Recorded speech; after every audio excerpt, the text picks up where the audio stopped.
কি কি কি মিষ্টি কুমড়ো, ঝিঙে, আলু। তুই খেয়েছিস? এই ঘরোয়া খাবার আর ভালো লাগছে না।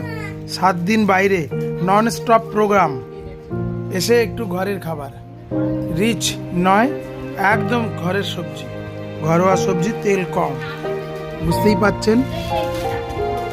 সাদা ভাত। এটা কিসের বড়া?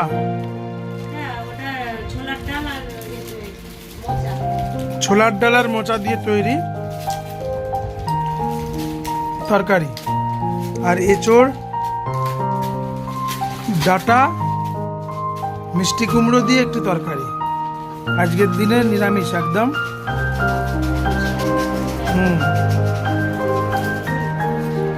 আর ফুটপাতের চা, ঘুগনি, মুড়ি ভালোই লাগছিল, সব কিছু বেশি ভালো লাগছিল।